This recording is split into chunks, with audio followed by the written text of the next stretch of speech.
At this point, I'm absolutely convinced everyone is lying. No one actually has any principles. Okay, take that back. Most people have no principles. Today, we're going to talk about James Gunn, the Twitter witch hunts, and this weird digital Robespierring that's happening, if you understand the reference. Basically, everybody's trying to chop off everybody else's head, and then soon you'll get your own head chopped off. James Gunn got fired because he made a bunch of offensive tweets like 10 years ago. They were meant to be jokes. A lot of people said they crossed the line.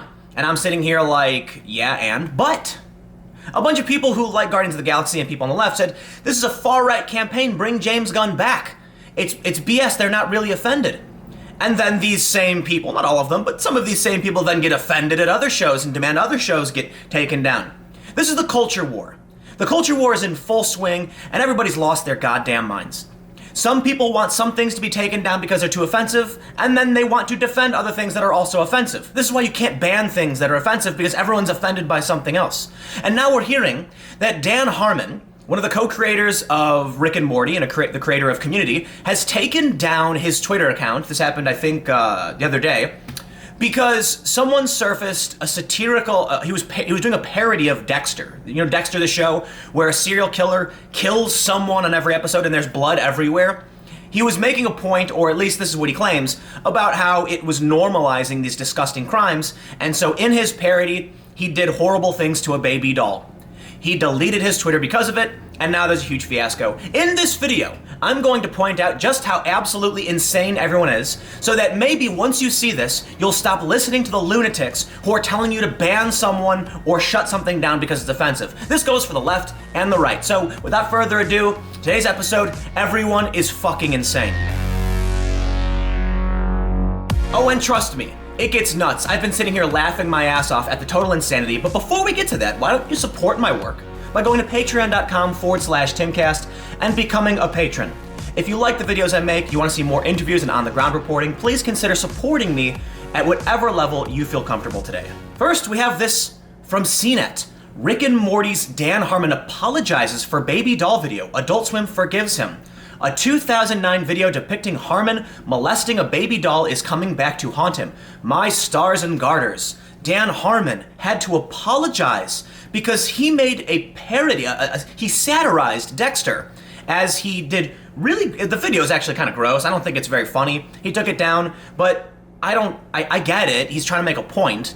And now we're all forced to do these weird things. I wonder why he deleted his Twitter. I'd have to imagine it has something to do with horrifying things he may have tweeted in the past, and he doesn't want to lose his job and his TV shows and his public reputation. The video, titled Daryl, is a parody of the serial killer drama Dexter. In the video, Harmon breaks into a house and molests a baby doll, making it clear why the video has raised eyebrows across the internet. No! That doesn't make it clear. The video was absolutely in poor taste. It was poorly done. It wasn't funny. But why he had to apologize and delete his Twitter account for this is ridiculous. Harmon, who created the NBC comedy Community and co-created Adult Swim's wildly successful Rick and Morty animated series, has been no stranger to controversy for both the content of his series and his personal conduct, and it appears that Cartoon Network understands that. At Adult Swim, we seek out and encourage creative freedom and look to push the envelope in many ways, particularly around comedy. The offensive content of Dan's 2009 video that recently surfaced demonstrates poor judgment and does not reflect the type of content we seek out.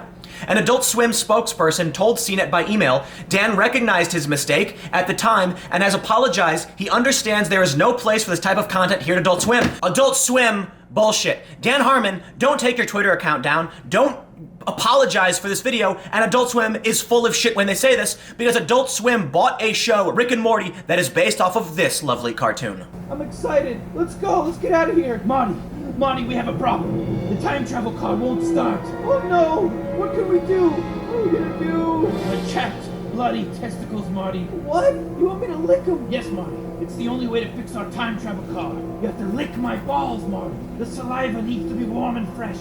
And it must be administered by your tongue, Marty. But I don't understand how that would work, Doc. I'm confused. Marty, trust me.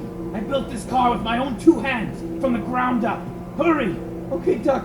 You convinced me. Here goes nothing. That's it, Marty. It's working, Marty. It's working. Have you not seen The Adventures of Doc and Marty? It's a parody of Back to the Future, and it is the basis of the show Rick and Morty, where the doc actually tells Marty, who's 17 years old, to lick his testicles to fix various things, like getting his kite out of a tree, fixing a car, making someone disappear, and even saving his life. That's what the cartoon's about. It's a short film, 5 minutes long, and Adult Swim says that's not the kind of content they seek out. Yeah, total bullshit, Adult Swim. You bought this show. Sure, Rick and Morty isn't that offensive, but someone at Adult Swim saw this and said, that's really funny. I like what you did with the testicle licking. Can we maybe get rid of that and carry on with the show? Okay, if that's not Adult Swim reviewing the content and then making some alterations to make it just nice enough that it can air on TV, they're full of it. So when they say that's not the kind of content they seek out, they're lying, because Marty is 17 years old in this. He is a minor, and Doc is his, in Rick and Morty, it's his grandfather. This is a parody of Back to the Future, so it's literally about a minor engaging in sexual activity with an adult man. And Adult Swim saw that and said this was good enough for them. And you know what? I think it's hilarious. I think it's funny. Do I want to take it out? Of course not. It's offensive comedy. And you know what? Rick and Morty is the number 6 highest rated show on IMDb. Look, I don't know what Cumbio is, but apparently it's crime drama that's really popular. And you got Flames, never heard of it. The Filthy Frank Show, no idea. Game of Thrones, unsurprising. Breaking Bad, wow. 2 really great shows, and then Rick and Morty just underneath. So there's a lot of people who are saying, well, you know what, James Gunn, he had a right to say these things, I agree, but man, those jokes were just too offensive for me. And you like Rick and Morty, and you like Doc and Marty, and you like what Dan Harmon and Justin Roiland created? Yeah, you're all insane. Even Dan Harmon, he said a bunch of crazy things in the past. Taking down his video, in my opinion, was also crazy. Apologizing is crazy. And then Adult Swim putting out this total bullshit statement is crazy when they watched this cartoon. When is the test, Marty? Doc, it's tomorrow. I don't stand a chance. Lick my balls, Marty. Lick my fucking balls. So all of the people defending James Gunn, they're saying James Gunn was taken out by a right-wing campaign. It's just not fair. It wasn't serious. And now many of the same people, look, the groups aren't always identical. I don't know who is or who isn't advocating for it. But you have this right and left culture war nonsense. Because now the left is petitioning for Netflix to take down a show because it depicts fat shaming. BBC Newsbeat, insatiable, petition to stop Netflix fat shaming show. More than 100,000 people have signed an online petition to stop the release of new Netflix show, Insatiable. The teen drama has been accused of fat shaming since its trailer came out on the 12th of July. And here we have it. As of the filming of this video, people on the left are upset that it depicts a fat woman who becomes skinny and gets revenge on people. And this has 113,576 signatures. This show is just too offensive and must be taken down. For so long, the narrative has told women and young, impressionable girls that in order to be popular, have friends, to be desirable for the male gaze, and to some extent be a worthy human, that we must be thin. The toxicity of this series is bigger than just this one particular series. This is not an isolated case, but part of a much larger problem that I can promise you every single woman has faced in her life, sitting somewhere on the scale of valuing their worth on their bodies. To be desirable objects for the male gaze. That is exactly what this series does. It perpetuates not only the toxicity of diet culture, but the objectification of women's bodies. Heavens! A show about a woman who gets thin and gets revenge is just too damn offensive. But James Gunn posting a bunch of jokes about pedophilia and rape is just a joke. Let's sign a petition to get him his job back. Rehire James Gunn, which has 259,580. It's going up. There you go. It's got almost 300,000 signatures. I'm smart enough to know this most likely won't change anything, but hopefully this could get Disney to realize the mistake they made and not do it again in the future. The situation is very different though, as he made these jokes years before he was working for Disney, and although the fact that they were jokes, I agree with most, including Gunn himself, that the jokes were shitty and unfunny. But they were still jokes. It wasn't an opinion or a statement, it was just a bad attempt at being funny. The other thing is, if you do this to Gunn, you have to do it for all the other directors who have said some crappy jokes sometime in their life, which is all of them. Because I doubt there's one human on this planet who hasn't made a shitty joke once or twice in their life. Again, I'm not trying to say that these are the same groups of people, but there is a core tribalism happening, where because it was Mike Cernovich, the Daily Caller, and Jack Posobiec who highlighted these tweets from James Gunn, people on the left are saying, give him his job back, this is totally absurd, and then you have many people associated with the progressive left saying, take this show down, it's way too offensive. offensive. Which is funny to me because you'd think that James Gunn's jokes about rape and pedophilia would be much more offensive than making a show about a woman who loses weight and then gets revenge. And at the same time, everybody who's saying, yeah, but James Gunn made jokes about pedophilia, that's not okay, who are associated with the right or the anti-SJW crew, like Rick and Morty, which is literally based off of a short film where an old man engages in sexual activity with a 17-year-old. So where's the consistency in any of this? And while we're talking about Netflix, let's not forget last year when Dear White People was a subject of controversy from the right because people said it was racist. According to Wikipedia, they said, the initial trailer for the TV show attracted some angry responses, with the series being accused by some Twitter users of being racist to white people. They called for a boycott of Netflix. The YouTube trailer for the series received more dislikes than likes, with RT observing a 10-to-1 ratio of dislikes to likes as of the 11th of February 2017.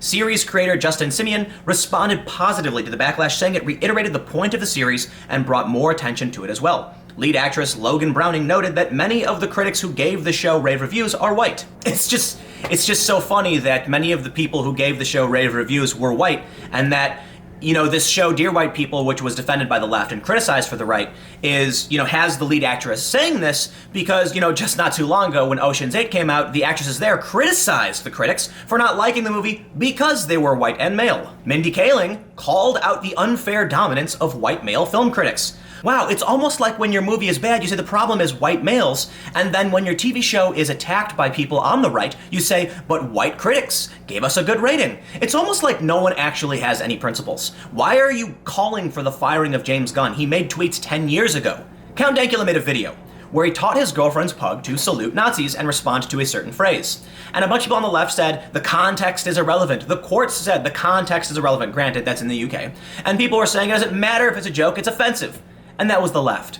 And then James Gunn has these tweets surface and everyone says, context matters, it's important to bring up that these are jokes. Well, Count Dankula made jokes. Everybody's just getting offended at everything for the sake of getting offended and holding something over someone's head. What you need to remember is that the joke made by Count Dankula is offensive to many people in the same way as the tweets made by James Gunn. And that's why we shouldn't ban things that are offensive. We should take issue with posts that are actually illegal, but when someone's making a joke and we know they're a comedian, we should be like, that wasn't funny, and carry on. But everyone is so interested in getting outraged. Now, I will admit, in my opinion, I think many people who are associated with the anti-SJW and right are only doing it because they're trying to wield this weapon of the progressive left against them.